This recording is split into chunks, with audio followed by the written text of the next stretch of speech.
Deus ajudará desde o romper da manhã. Logo cedinho de madrugada, Deus já está em nosso auxílio, em nosso socorro, procurando nos proteger dos inimigos, nos guiando, nos dando sabedoria, enchendo nosso coração de paz. Ou seja, bem cedo, Deus não vai ficar dormindo, né, como alguns vigias de segurança acabam fazendo, porque Deus está sempre alerta para proteger o seu povo e abençoar o seu povo. Queridos, eu queria convidá-los agora a abrir a Escritura no Salmo 46. Nós iremos interromper a sequência no livro de Gênesis, a história de Abraão, considerando o momento que nós estamos vivendo, e trazer uma mensagem mais diretamente relevante para essa situação. Salmo 46, que nos diz: Deus é o nosso refúgio e fortaleza, socorro bem presente nas tribulações. Portanto, não temeremos, ainda que a terra se transtorne e os montes se abalem no seio dos mares, ainda que as águas tumultuem e espumejem e na sua fúria os montes estremeçam. Há um rio cujas correntes alegram a cidade de Deus, o santuário das moradas do Altíssimo. Deus está no meio dela, jamais será abalada, Deus a ajudará desde o romper da manhã. Bramam nações, reinos se abalam, Deus faz ouvir a sua voz e a terra se dissolve. O Senhor dos Exércitos está conosco, o Deus de Jacó é o nosso refúgio. Venham contemplar as obras do Senhor, que tem feito assolações na terra. Ele faz cessar as guerras até os confins do mundo, quebra o arco, despedaça a lança, queima os carros do fogo. Aquietem-se e saibam que eu sou Deus. Sou exaltado entre as nações, sou exaltado na terra. O Senhor dos Exércitos está conosco, o Deus de Jacó é o nosso refúgio. Amém? Vamos orar pedindo que Deus nos dê instrução e iluminação na compreensão da sua palavra. Senhor, na manhã desse dia consagrado ao Senhor, mesmo impossibilitados de podermos estar juntos para te prestar o culto do qual tu és digno, nós suplicamos que tu estejas com esse momento, abençoando as pessoas que nos escutam, pedindo, Senhor, especialmente pela exposição da palavra, desse salmo, que tanto fala ao nosso coração, e pedindo que o Senhor nos dê esse coração quieto, tranquilo, diante das tempestades. Nós oramos que o Senhor acalme o coração do teu povo em todo lugar, que dê sabedoria, que o Senhor traga cura, libertação, paz àqueles do teu povo que estão debaixo de necessidades e angústias. Mas agora, em particular, pedimos por iluminação do Espírito Santo na compreensão desse salmo e seu significado para nós hoje. É o que pedimos em nome de Jesus. Amém. Queridos, esse salmo, ele serviu de base para que Martinho Lutero compusesse Castelo Forte, que é um dos hinos mais conhecidos e cantados no mundo. É considerado a Marselhesa da Reforma Protestante, esse hino Castelo Forte. E Lutero se inspirou nas palavras desse salmo que nós acabamos de ler, e não é sem razão. Esse salmo foi escrito pelos filhos de Corá, levitas que serviam a Deus no templo de conformidade com a lei de Moisés, e ele foi composto, diz aqui o subtítulo do salmo, que ele foi composto para ser cantado por vozes de soprano, vozes agudas, e dirigido pelo mestre de cântico durante as reuniões solenes do povo de Deus, nas congregações religiosas, espirituais convocadas pelo rei, para que então o povo cantasse a Deus, que ele é o refúgio e fortaleza. O salmo tem 3 estrofes, e cada uma delas repete o tema do salmo. No verso 1, Deus é nosso refúgio. No verso 7, o Deus de Jacó é o nosso refúgio. E no verso 11, o Senhor dos Exércitos está conosco, o Deus de Jacó é o nosso refúgio. Esse é o ponto central do salmo, de que Deus é aquele em quem sempre podemos nos refugiar em momentos de grande calamidade, no meio de angústias e de tribulações. Não sabemos ao certo a ocasião em que esse salmo foi composto, mas tudo indica que foi numa ocasião em que Deus livrou Jerusalém de uma maneira extraordinária, sem que os judeus ao menos tivessem que lutar. E pelo menos duas ocasiões históricas servem ou se encaixam aqui. A primeira, que está narrada no livro do profeta Isaías, capítulo 37, é a invasão dos soldados assírios, numa época em que o rei Senaqueribe havia cercado Jerusalém. Ezequias, que era um rei temente a Deus, diante do grande poder militar de Senaqueribe e temendo que a cidade seria tomada, ele então se dirige diante de Deus, trazendo uma carta afrontosa que foi escrita pelo rei Senaqueribe, e ora a Deus para que Deus livre Jerusalém das mãos dos seus inimigos. E nós temos o relato de que naquela noite 185 mil soldados assírios morreram de uma praga, de alguma peste, de alguma coisa terrível que dizimou os quartéis inimigos, de maneira que, envergonhados, eles voltaram para a sua terra sem que Jerusalém tivesse que mover um único soldado em sua defesa. E seria certamente uma excelente ocasião para cantar Deus é o nosso refúgio e fortaleza. Ou então, como está no segundo livro das Crônicas, quando o rei Josafá, outro rei temente a Deus, se viu ameaçado pelos moabitas e amonitas que vieram em grande multidão contra a terra de Deus, ele clamou a Deus, buscou a Deus, e Deus fez com que os inimigos se confundissem e se matassem mutuamente, de maneira que aquela invasão foi desbaratada. Também seria uma ocasião para cantar ou compor esse salmo, ou qualquer outra situação que nós não temos conhecimento. Foi numa dessas situações, ou similar, que os filhos de Corá, então, compuseram esse salmo, que é, na verdade, um hino de vitória, é um hino de confiança plena em Deus, que é para ser cantado não só pelos judeus naquela época, mas por todos os crentes de todas as épocas, toda vez que nós nos virmos cercados por inimigos poderosos que desejam vir contra nós. São 3 pontos do Salmo. Primeiro, quem Deus é e o que é que isso significa para nós, versos de 1 a 3. Segundo, onde Deus mora e o que é que isso significa para nós, versos 4 a 7. E o que Deus fez e o que é que isso significa para nós, versos de 8 a 10. Vamos começar então, quem é Deus e quais são as implicações para isso. O salmista começa comparando Deus a um refúgio e uma fortaleza. Aí, no verso 1, Deus é nosso refúgio e fortaleza. Fortalezas eram cidades edificadas em locais estratégicos e cercadas por um muro praticamente impenetrável, fortemente armadas e difíceis de serem conquistadas e destruídas. Ali, nas fortalezas, os fugitivos de guerra podiam encontrar abrigo e proteção, paz e segurança no meio do conflito, como a cidade de Jerusalém, edificada sobre o Monte Sião, que era fortemente murada e cercada. Assim, como uma cidade murada, como uma fortaleza, o salmista nos diz, no verso 1, Deus é um socorro bem presente nas tribulações. Ou seja, Ele sempre é um socorro em qualquer época, em qualquer época. Sua ajuda nunca falta e Ele sempre está presente com o seu povo no meio de todas as suas dificuldades e especialmente em época de tribulações e adversidades, como, por exemplo, o cerco de Jerusalém por tropas inimigas, conforme nós já vimos. Em Deus nós podemos encontrar refúgio e abrigo contra os inimigos que vêm contra nós. Martinho Lutero usou esse salmo não somente para compor Castelo Forte, mas ele meditava e orava constantemente no Salmo 46, diante das perseguições e ameaças que ele sofria o tempo todo durante o período da Reforma, ameaça que vinha da Igreja Católica e que vinha também de alguns príncipes alemães que eram contra a Reforma. Se Deus é uma fortaleza na qual nós encontramos refúgio e socorro em todo o tempo, qual deve ser então a nossa atitude? É o que responde aqui o salmista, ou os salmistas, no verso 2.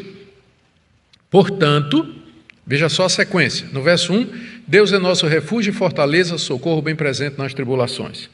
Portanto, aqui vem as consequências de Deus ser o que Ele é para o seu povo.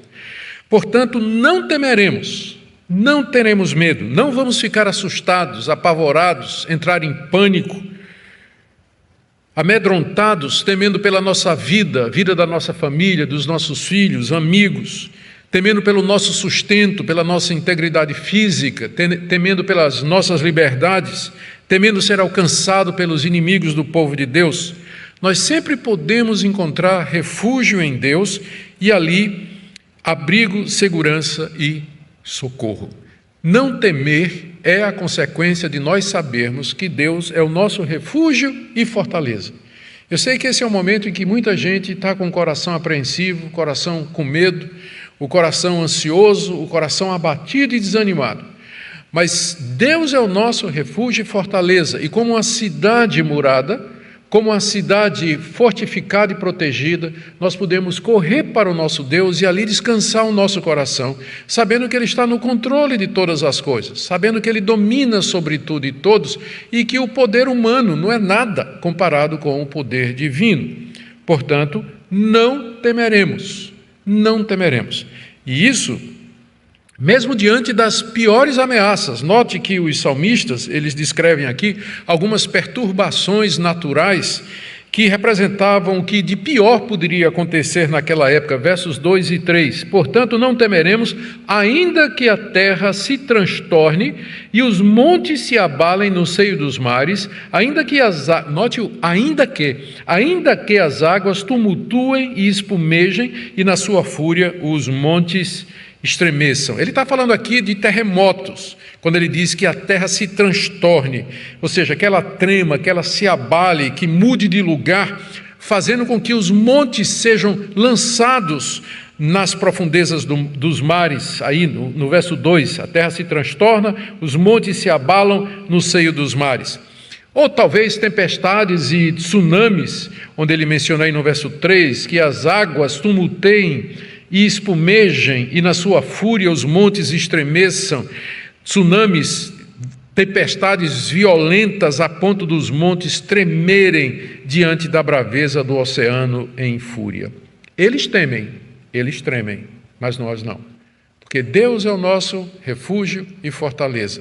Por isso não temeremos, ainda que a terra se transtorne, ainda que tempestades das piores venham sobre nós, ainda que os montes sejam lançados no meio dos mares, ainda que toda a ordem natural, todo o tecido político, a tessitura social, ainda que tudo aquilo que a gente conhece seja mudado e alterado, nosso Deus permanece como uma fortaleza segura, como uma cidade fortificada, na qual nós podemos entrar e podemos encontrar refúgio. Bem antes dessa época aqui do Salmo, coisas como essa já vinham acontecendo. Tremores, terremotos, tempestades, tsunamis.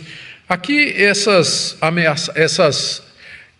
calamidades naturais, vamos chamar assim, elas representam figuradamente os inimigos de Jerusalém, os invasores que vinham contra Jerusalém. E não só para aquela época, mas também para todas as calamidades que vierem contra o povo de Deus. O povo de Deus do Antigo Testamento e o povo de Deus do Novo Testamento até os dias de hoje. Jesus mencionou coisas semelhantes no Evangelho de Lucas, no capítulo 21, se você tiver com sua Bíblia aí e quiser acompanhar.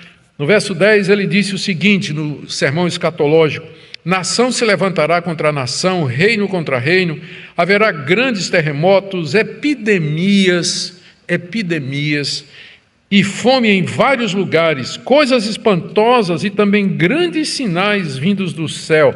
Não somente essas catástrofes naturais aqui, mas perturbações cósmicas no céu. E aqui no verso 25 ele diz: haverá sinais no sol, na lua e nas estrelas, e sobre a terra angústia entre as nações, em perplexidade por causa do bramido do mar e das ondas. Haverá pessoas que desmaiarão de terror pela expectativa das coisas que sobrevirão ao mundo, pois os poderes dos céus serão abalados. Ainda que tudo isso aconteça, ainda que as pessoas se encham de pavor e angústia, homens tremendo de medo diante da situação, diante das perspectivas não muito positivas e alviçareiras que temos diante de nós, ainda assim nós não temeremos. Em meio a todas essas tribulações, nós podemos buscar refúgio em nosso Deus, mediante Jesus Cristo, nosso Salvador, sem temer, sem nos deixar levar pelo pânico, sem nos deixar levar pelo medo, pois Ele está no controle de todas as coisas. Ele é o nosso castelo forte. E se Ele permitir que essas coisas nos atinjam, Ele nos guardará para o seu reino celestial, Ele nos guardará para a Jerusalém celeste. Deus é o nosso refúgio e fortaleza, portanto, não temeremos, ainda que. Essa é a primeira parte do Salmo. Vamos agora para a segunda parte, onde Deus mora e quais as implicações disso. Veja aí do verso 4 até o verso 7. Depois de dizer quem Deus é, refúgio e fortaleza, e o que é que isso significa em tempos de tribulação, não temeremos, o Salmo agora nos mostra onde Deus mora e quais são as implicações para isso. Aqui no verso 7 ele diz, no verso 4, há um rio cujas correntes alegram a cidade de Deus, o santuário das moradas do Altíssimo, Deus está no meio dela. Depois de dizer, ele se refere a Deus aqui como sendo o Altíssimo. É a primeira vez que Deus é chamado de Altíssimo aqui no texto.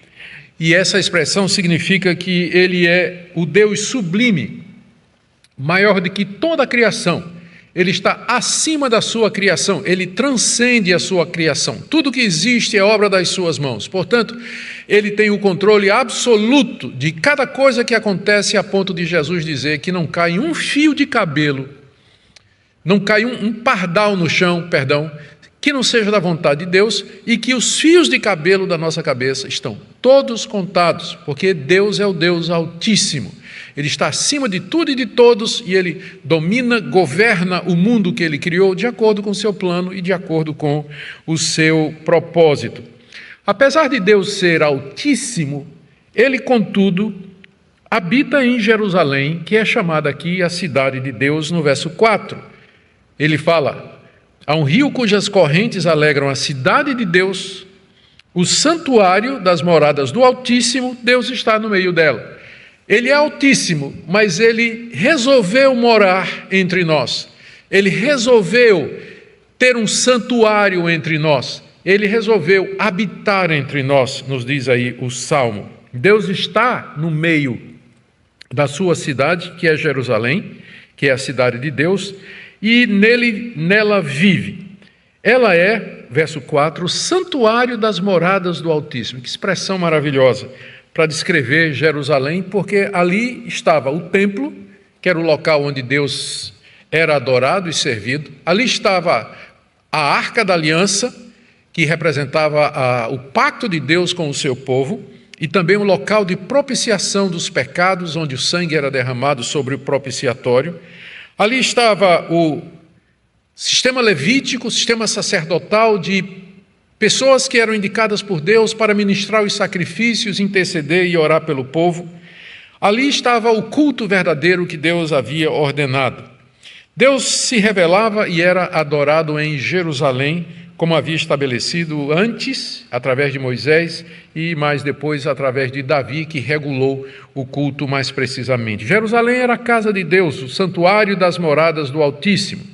Agora, provavelmente o salmista tem em mente a Jerusalém celestial, porque ele diz aqui no verso 4 que há um rio cujas correntes alegram a cidade de Deus. Ele está dizendo que tem um rio que alegra Jerusalém. Só que não há rios cortando Jerusalém. Não há rios que cortam Jerusalém.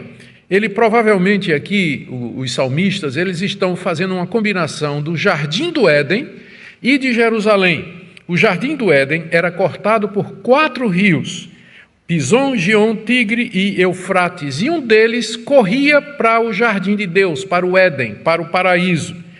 E o jardim também era a morada de Deus entre os homens antes da queda e antes do pecado. O sentido que o Salmo pretende parece ser esse, que Deus habita no meio do seu povo desde o Éden até nossos dias, e que de Deus corre um rio que alegra a sua morada, que alegra o seu povo. É o rio da graça, é o rio do favor de Deus, é o rio da sua misericórdia que alegra Jerusalém. E é esse rio que enche os nossos corações de alegria e de confiança no meio das tribulações e das privações que nós enfrentamos aqui. Deus está em Jerusalém, Deus está no meio do seu povo. Esse é o significado, uma vez que no Antigo Testamento Jerusalém era o símbolo, era o local da revelação e da manifestação de Deus. Quais são as consequências de Deus morar em Jerusalém, que os salmistas dizem aqui? São 3 consequências, no verso 5. Primeiro, Deus está no meio dela, jamais será abalada. Isto é, nunca será conquistada, nunca será destruída. Na verdade, a Jerusalém terrena foi conquistada, sim, por Nabucodonosor no ano 587 antes de Cristo. E depois que eles voltaram, reconstruíram Jerusalém, ela foi de novo tomada, dessa feita pelos romanos, no ano 70. Então, é óbvio que o salmista aqui tem em mente a Jerusalém celestial, quando diz que Deus está no meio de Jerusalém e ela jamais será abalada. Ele se refere, como eu disse, ao povo de Deus, que é a verdadeira morada de Deus. Deus habita no meio do seu povo, dos crentes fiéis do Antigo Testamento e dos crentes fiéis do Novo Testamento. A igreja de Deus, o seu povo, jamais será abalado. A igreja de Deus jamais será abalada. Como Jesus Cristo disse, ele iria edificar a sua igreja e as portas do inferno não prevaleceriam contra ela. E a igreja tem sobrevivido todo tipo de ameaça, de perigos, de perseguição em todo o seu longo tempo de história, desde o tempo do Antigo Testamento até os dias de hoje em que nós vivemos. O povo de Deus tem sofrido ameaça, confrontos, perseguições de todo tipo e das mais variadas maneiras. Contudo, Deus está no nosso meio. Nós somos o santuário da morada do Altíssimo. Nós nos alegramos e nos revigoramos com o rio da graça que corre de Deus e que inunda os nossos corações, refrigera a nossa alma, como aqueles pastos e aqueles ribeiros tranquilos mencionados pelo salmista no Salmo 23.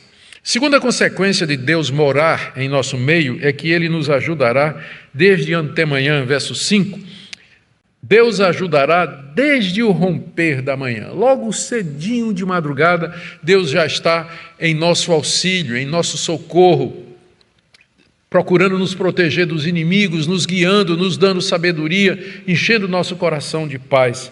Ou seja, bem cedo, Deus não vai ficar dormindo, né, como alguns vigias e segurança acabam fazendo, porque Deus está sempre alerta para proteger o seu povo e abençoar o seu povo. Bem cedinho, antes de você acordar, Deus já está de sentinela, de prontidão para abençoar você, para livrar você, para guiar você aqui nessa vida. Terceira consequência está no verso 6, quando ele diz assim: bramam as nações e reinos se abalam, Deus faz ouvir a sua voz e a terra se dissolve. As nações pagãs haviam cercado Jerusalém, cheias de bravatas, de fúria e de ameaça. Só lembrando aqui aquela carta que Senaqueribe, o rei assírio, mandou entregar através de Rabsaqué, que era o seu enviado, quando cercou Jerusalém, para o rei Ezequias, está lá no livro do profeta Isaías. E nessa carta, o Rabsaqué, né, falando por Senaqueribe, diz que Senaqueribe já tinha destruído outros reinos, conquistado outros povos. E quem era Ezequias? Quem era o Deus de Israel para evitar que a mesma coisa acontecesse com Jerusalém? Os povos bramam, os povos levantam sua voz, as pessoas, os governos, cheios de arrogância, pensando que têm toda a autoridade no céu e na terra, se levantam contra a verdade, contra a justiça e o que é certo, e contra tudo aquilo que está relacionado com as coisas de Deus.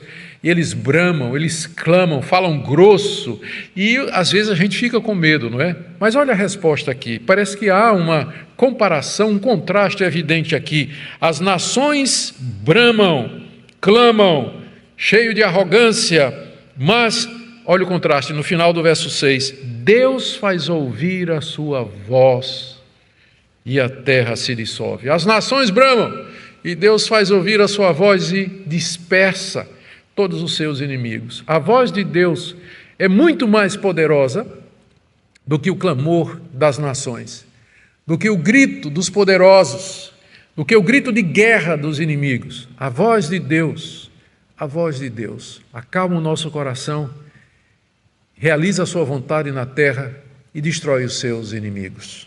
Por isso nós não temeremos. Ele eleva a sua voz, ele troveja contra as nações e a terra se derrete diante dele. E aí o salmista repete o que ele já tinha dito no verso 1, ele diz no verso 7, o Senhor dos exércitos está conosco, o Deus de Jacó é o nosso refúgio.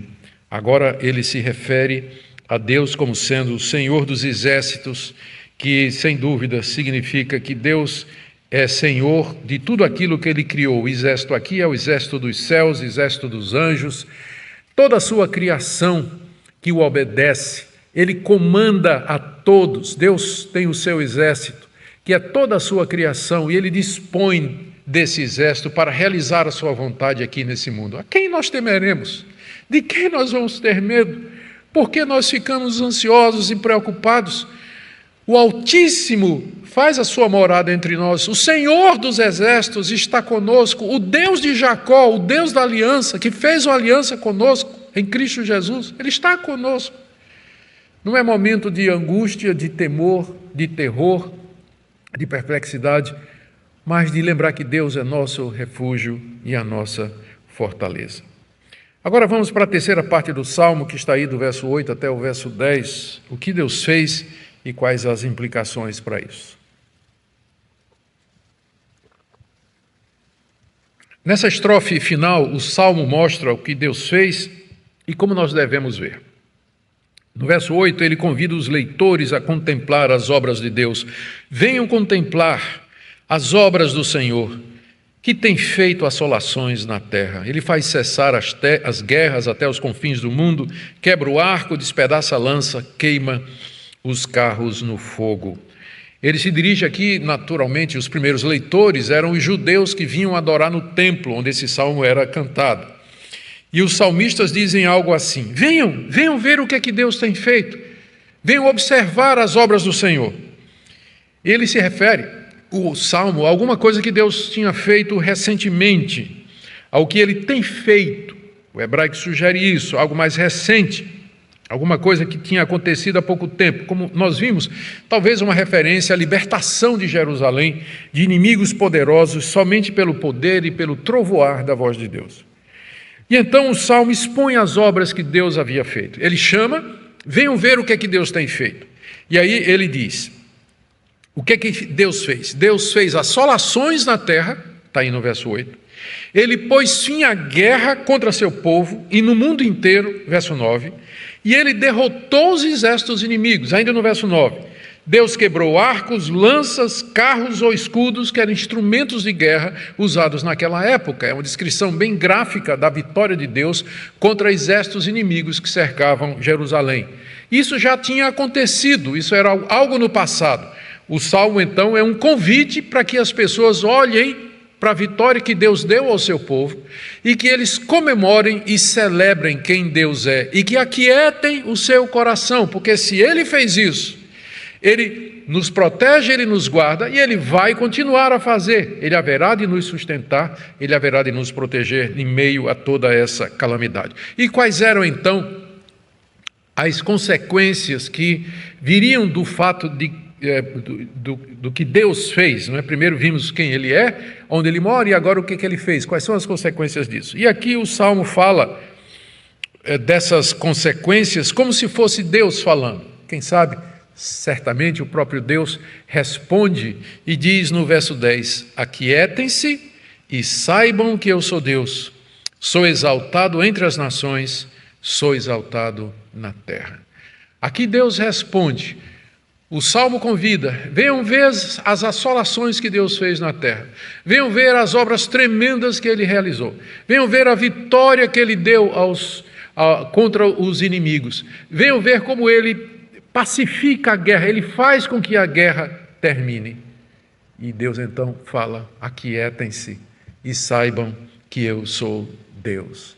Aquietem-se, descanse o seu coração, fiquem em paz diante de tudo isso que está acontecendo.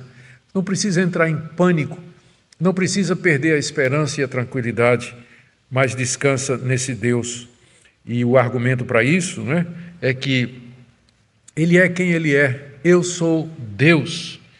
Ele é exaltado entre as nações, Ele é exaltado na terra.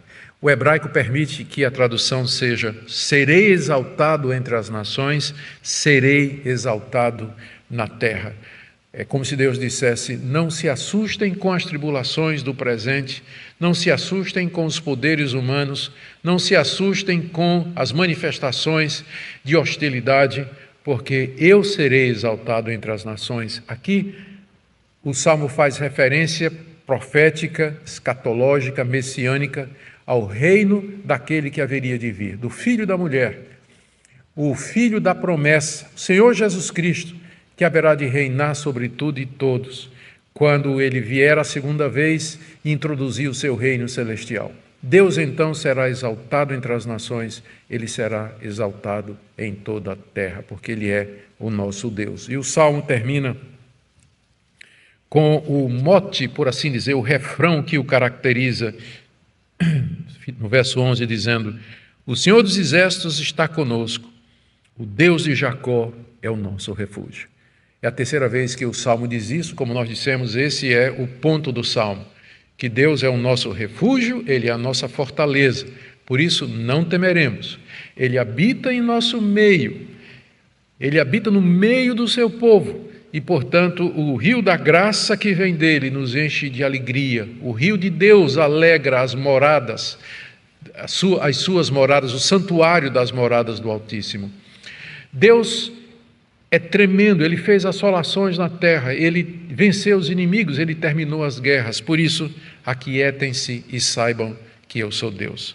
Queridos, em 1588, a terrível armada espanhola estava se preparando para atacar a Inglaterra pelo mar e para depor a rainha Elizabeth, porque a Inglaterra havia se tornado em grande parte reformada e provocado a ira dos reis católicos espanhóis que dominavam o mundo naquela época. Então eles mandaram seus navios de guerra invadir a Inglaterra e de tabela a Holanda, que estava ali próxima. E vieram 130 navios, 8.000 marinheiros, 18.000 soldados, 2.500 canhões. Isso aqui era a maior força militar daquela época, terrível, temível armada espanhola. A Inglaterra, em compensação, era pobre, fraca e sem muitos aliados. Ao saber da aproximação da armada espanhola, os crentes ingleses começaram a orar e a clamar a Deus.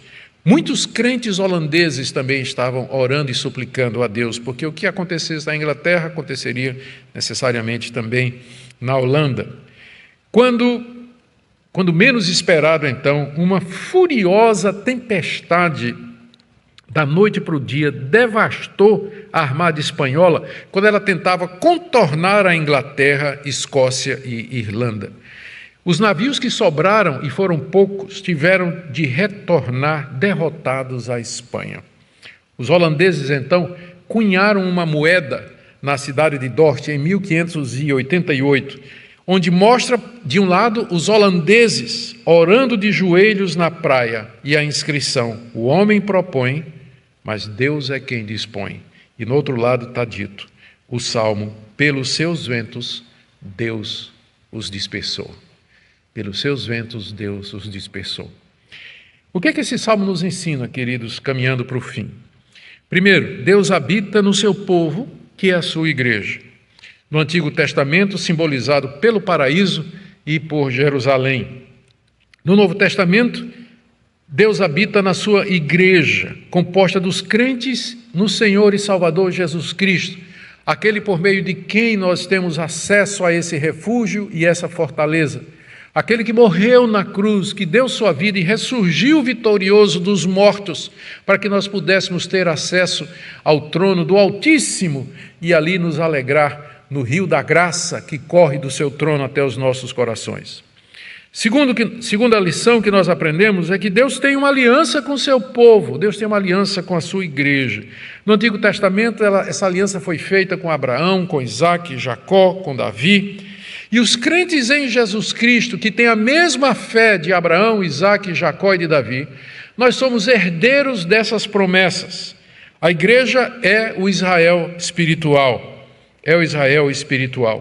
Os crentes em Jesus, portanto, são herdeiros de todas as promessas de Deus. Essa aliança foi ratificada no precioso sangue de Jesus, portanto, válida, permanente e eterna, e por ela nos chegamos à presença de Deus. Terceira lição: Deus é a fortaleza, o refúgio e o socorro do seu povo. Ele está conosco sempre, mesmo diante das piores ameaças, os mais terríveis inimigos, as mais horríveis calamidades e os mais cruéis flagelos. Ainda que todas estas coisas aconteçam, nosso Deus é nosso refúgio e fortaleza, socorro bem presente nas tribulações. Ele nos ajudará e protegerá do mal. Portanto, os cristãos devem lembrar quem Ele é, devem lembrar onde Ele mora, em nosso meio, e o que Ele fez e que, portanto, significa o que Ele pode fazer. Por isso, nunca ficar temerosos, aquietar-se, reconhecer que Deus é Deus, lembrar-se das obras salvadoras de Deus na história e especialmente das suas obras redentoras. A encarnação de Cristo, sua vida, ministério e milagres, sua morte vicária na cruz, sua ressurreição, o derramamento do Espírito e a vitória sobre o pecado, Satanás, o mundo e a morte. Em quinto lugar, esse salmo nos ensina que as calamidades que Deus envia sobre o mundo são avisos dele para que nos arrependamos e nos preparemos para o encontro final com ele. A destruição dos exércitos inimigos, a menção a terremotos, tsunamis e tudo mais que nós encontramos no Salmo, são prenúncios dos horrores finais que aguardam a humanidade no dia do juízo. Deus quer que nós nos arrependamos e nós estejamos preparados para esse encontro por Ele. Essa é uma das finalidades de catástrofes como terremotos, epidemias, pandemias, pestes, fomes e outros transtornos que fazem parte dos juízos naturais ou materiais de Deus aqui nesse mundo, chamamos de castigos temporais de Deus. O objetivo de Deus é quebrar a nossa arrogância, tirar-nos do nosso descanso aparente, não é? Da nossa falta de atenção às coisas dele. Nós ficamos abatidos, sonolentos, indispostos, e coisas como essa nos despertam para as coisas espirituais, desapegam o nosso coração das realidades terrenas e nos preparam para a vinda do Senhor Jesus. Em meados do século XVIII, teve um grande terremoto em Londres, e que destruiu muitas casas e matou muita gente. Nessa época, John Wesley e George Whitefield estavam pregando o Evangelho, era o meio do grande avivamento evangélico da Inglaterra do século XVIII. John Wesley viu e estava vivo, não é? Ele foi uma das pessoas que presenciou esse terremoto tremendo que aconteceu em Londres. Então, ele pregou um sermão que foi baseado nesse salmo aqui que nós estamos lendo, destacando especialmente o verso 8: venham contemplar as obras do Senhor que tem feito desolações na terra. E ele aplicou isso ao terremoto como sendo uma desolação que Deus fez e que nós deveríamos ir e contemplar e temer diante de Deus, porque elas são um prenúncio do que vai acontecer no futuro. Wesley citou 3 outros terremotos bem conhecidos, dois que aconteceram em 1692, um na Cilícia e o outro na Jamaica, e outro mais recente em Lima, Peru, 1746, bem próximo do terremoto que tinha acontecido em Londres. E aí, nesse sermão, Wesley dá uma descrição gráfica, com base em testemunho ocular, do horror da destruição do terremoto de Londres, a rapidez com que aconteceu, os milhares de mortos, os cadáveres soterrados e os tsunamis que varreram ilhas inteiras como a ilha de Calau.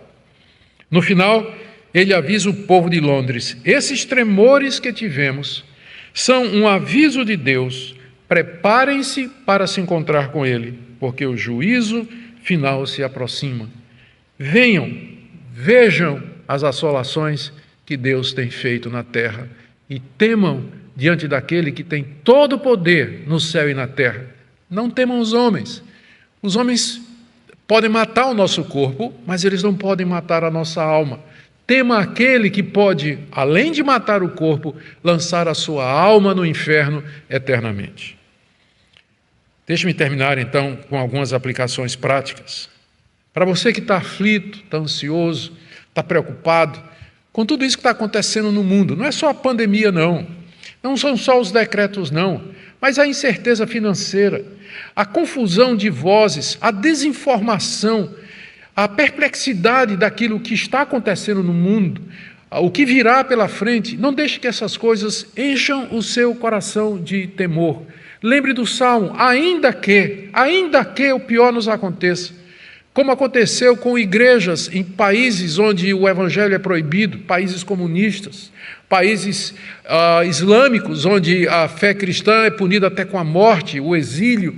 Ainda que esse tipo de coisa aconteça, como nossos irmãos que vêm enfrentando isso e enfrentaram durante 2000 anos de história, nós encontraremos refúgio e tranquilidade em nosso Deus. Tudo isso aqui passa. Nós temos que manter os olhos firmes na eternidade.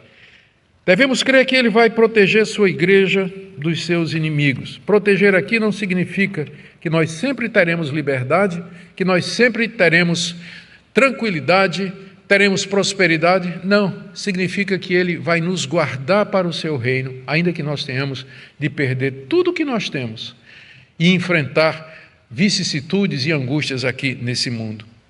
Vivamos na confiança em nosso Deus como cristãos comprometidos, cidadãos exemplares, nos preparando para o dia do juízo e da ira de Deus, confiados somente em Jesus Cristo, onde temos refúgio seguro. E você, como está nessa manhã? Como está o seu coração? Já está pronto para o encontro com Deus, o Altíssimo, o Todo-Poderoso, o Senhor dos Exércitos? Deus abençoe sua vida, que Deus abençoe a nação brasileira, que Deus abençoe o povo brasileiro, que a igreja possa olhar para tudo isso, se quebrantar, se humilhar, pedir perdão a Deus pelos seus pecados. Talvez muitas igrejas tenham de pedir perdão a Deus porque não seguiram as regras básicas, sanitárias, que talvez evitasse, de alguma forma, a proliferação dessa pandemia. Nós temos que buscar a Deus arrependidos pela nossa falta de cuidado e também clamando a Deus para que Ele tenha misericórdia e que nós tenhamos governantes que queiram o bem do povo, que guardem a Constituição, que respeitem a lei do nosso país, onde a liberdade de culto e a inviolabilidade dos templos são protegidos. Que Deus nos abençoe e a Ele seja toda a glória. Oremos. Pai querido, nós estamos diante de Ti em momentos de crise, momentos de grande angústia, e nós pedimos que, como o Senhor nos ensina nesse salmo, que nós aquietemos o nosso coração, que nós não temamos coisa nenhuma, que nós fiquemos firmes naquele que é o nosso refúgio e fortaleza, o Senhor Jesus, nosso Senhor e Salvador. Nós oramos por conforto e consolo para os que estão tristes, abatidos, desanimados. Senhor, conforte o coração. Que o rio da graça, que mediante Cristo Jesus escorre do teu trono até o coração da tua igreja, ele seja abundante. Que bebamos desse rio com alegria e refresquemos a nossa fé, a nossa esperança, o nosso coração em dias terríveis. É o que nós pedimos em nome do Senhor Jesus. Amém. Baixe nossos conteúdos gratuitamente. Acesse o canal pelo link na descrição.